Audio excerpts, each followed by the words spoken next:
Hey everyone, I am so glad you're joining us today. This explainer is going to be incredibly empowering because, well, we're looking at something truly special. We're taking a brilliant piece of writing, a poem simply titled Free, and we aren't just going to read it as literature, we're going to decode it as a literal blueprint for personal growth. Imagine taking a masterclass with a top-tier life coach, but the entire curriculum is just elegantly woven right into these verses, showing us exactly how to break our mental chains and step into true self-awareness. It's going to be a great journey. Okay, let's dive right into this. Think of this as our step-by-step coaching roadmap, mapping the speaker's emotional journey from feeling totally trapped to achieving full self-actualization. We'll start with breaking the life chains, move on to walking the paradox avenues, explore the freedom-responsibility scale, weigh solitude versus shared community, and finally look at playing your given hand. All right, phase one, breaking the life chains. The source text immediately grabs us. The speaker issues this really direct, urgent invitation. Fly with me, my companion. I am free from life chains. I can see other side of this cave. In coaching terms, the cave is the absolute perfect analogy for our limiting beliefs. It's that dark, constrained space where we stay trapped by our own repeated negative thoughts. But here, the speaker has broken those life chains and can finally see the way out. They're telling us, hey, there's a whole other world out here. Let's move to the next point and see how this builds, because the poem actually gives us literal, actionable steps to escape that victim mindset. Step one is to realize the chains are there. I mean, you can't break what you don't acknowledge, right? Step two is to look past your immediate surroundings and actually visualize the other side of the cave. And step three, straight from the text, reflect, prance, and be brave. I absolutely love the word prance there. It injects this sudden, joyful, almost playful energy into the act of being courageous. It's not just a grind, it's a celebration.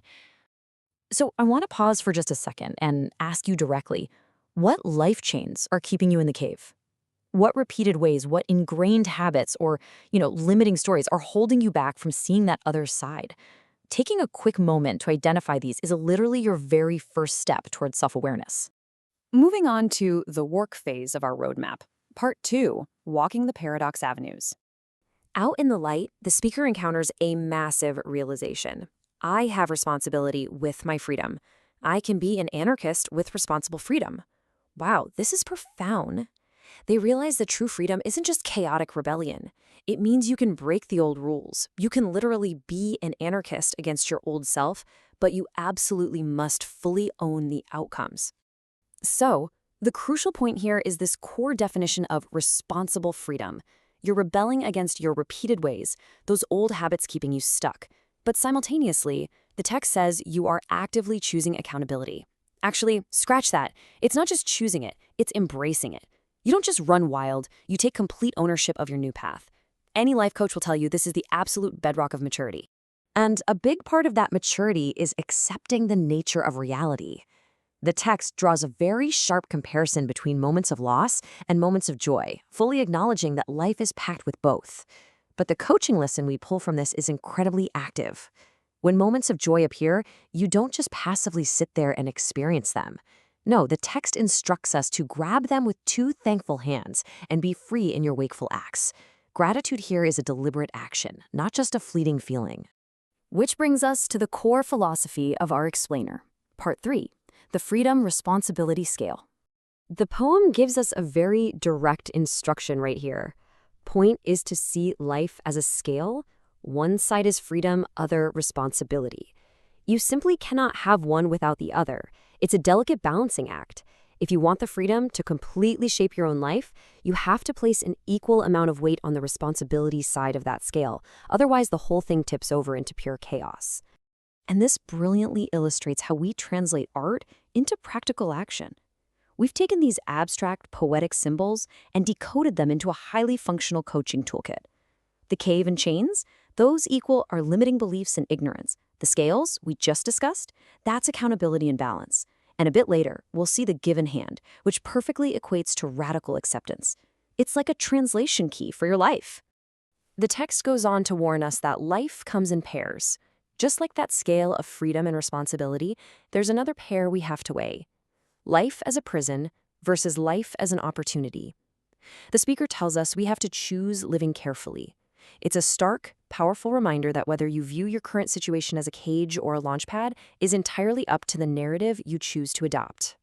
Next up, part 4, solitude versus shared community. So, drawn directly from the poem, we find these two dual needs for a fulfilled life.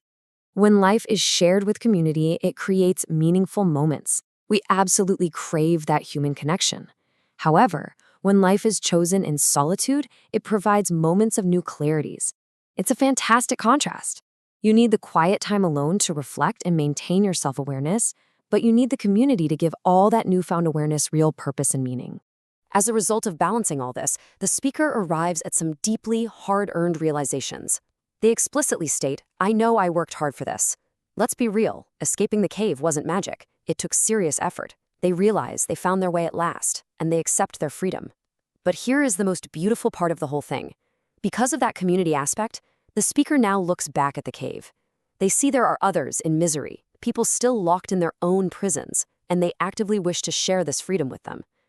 That right there, that is the ultimate sign of self-actualization. Now we enter the final phase, part 5, playing your given hand.